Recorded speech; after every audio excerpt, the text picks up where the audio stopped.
Salut tout le monde, je vous retrouve aujourd'hui pour un nouveau point lecture. Donc j'ai 3 livres à vous présenter aujourd'hui et ma lecture en cours. Donc la dernière fois que je vous laissais, j'étais en train de lire Toi que j'aimais tant de Mary Higgins Clark. Donc enfin Higgins, c'est une joueuse de tennis. Higgins, Mary Higgins Clark. C'est un policier un peu, bon c'est pas vraiment un thriller, hein. Il y a écrit suspense ici, mais c'est plutôt un policier. C'est pas... ça m'a pas... En fait j'ai été un peu déçue parce que je m'attendais à mieux quoi tout simplement. Donc je sais plus quelle note je lui ai donnée mais j'ai bien aimé sans plus. J'ai passé un bon moment, ça s'est lu assez rapidement mais c'était pas extraordinaire. J'essaie de me rappeler un petit peu de l'histoire. Ouais, non, c'était pas... Voilà, ça m'a pas transcendé, c'est pas un livre qui m'a marqué, pour preuve que je ne me rappelle vraiment même plus de l'histoire, c'est quelque chose qui... Voilà, c'est sans plus. J'en attends beaucoup de certains livres de Mary Higgins Clark que j'ai dans ma palle et qui sont apparemment très bons. Par exemple, Un cri dans la nuit, je crois que je l'ai, d'ailleurs, je suis même... Si, je l'ai. La nuit du renard.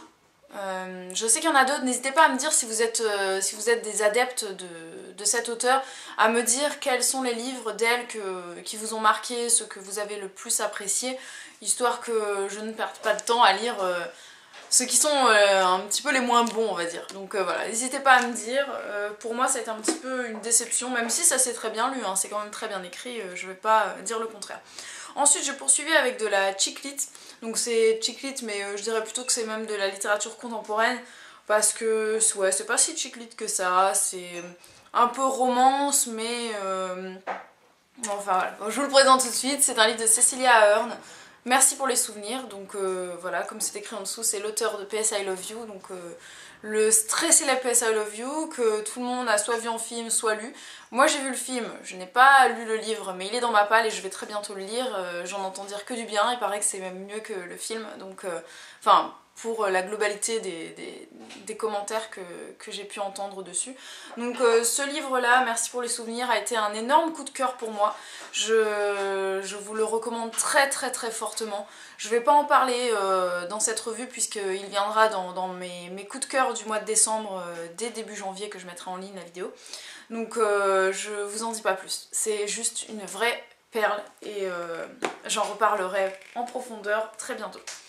Ensuite, j'ai poursuivi avec un thriller donc de Nikki French. Donc c'est un roman écrit avec 2 auteurs, donc un couple. Voilà, Nikki je ne sais plus qui et monsieur je ne sais plus quoi, French. Voilà. Donc ça s'appelle Dans la peau, c'est un très bon thriller qui se lit tout seul. Voilà, je lui ai mis une note, c'est une bonne note, hein, je crois que je lui ai mis 15. Il me semble. Parce que je m'attendais à mieux, tout simplement. Mais c'était très bon, hein, c'était vraiment une lecture très agréable. Il m'a manqué un petit quelque chose. Je peux pas dire quoi, peut-être un peu de suspense, un peu de...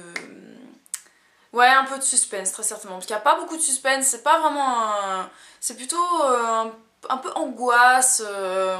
Enfin, c'est l'histoire en fait, de 3 jeunes femmes qui n'ont rien à voir a priori et qui ne se connaissent pas, mais en fait il y a quelque chose qui les lie et un criminel leur envoie un serial killer leur envoie des lettres leur disant voilà je vais vous tuer quoi, vous me plaisez, vous êtes belle, etc. Enfin il les tutoie, hein.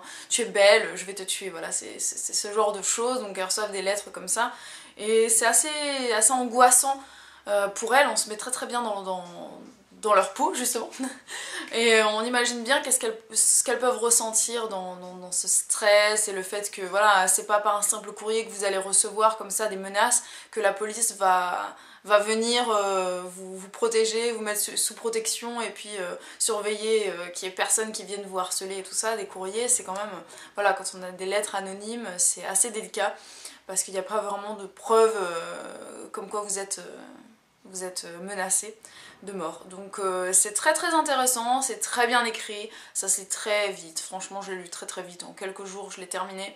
Pourtant il est assez gros puisqu'il me semble qu'il fait, ouais, il fait plus de 500 pages. Mais voilà, il m'a manqué quelque chose, je ne sais pas quoi, mais il m'a manqué quelque chose. Mais c'était très bon quand même et je vous le recommande. Et en ce moment je lis donc un nouveau Douglas Kennedy, donc vous devez commencer à comprendre que j'aime beaucoup cet auteur. J'ai déjà lu 3 livres de lui, dont 2 coups de cœur, donc c'était Quitter le monde et Une relation dangereuse. Je l'avais pas mis dans mes coups de cœur, Une relation dangereuse, mais bon, c'était pas loin quoi. Et là je lis La poursuite du bonheur. Voilà, donc c'est un gros pavé encore une fois, puisque là il fait pratiquement 800 pages. Je suis, je sais pas combien de pourcents je suis à la page, je suis presque à la page 300, et alors que je l'ai commencé il y a 2 ou 3 jours, 2 jours. Ça se lit très très facilement, c'est pour l'instant un délice à lire. Voilà, c'est tellement bien écrit, j'adore l'écriture de Douglas Kennedy, c'est... On se sent intelligent et cultivé quand on lit ces bouquins, je sais pas, et puis c'est une belle réflexion sur l'amour, et voilà, bon pour l'instant je peux pas en dire plus puisque je le commence.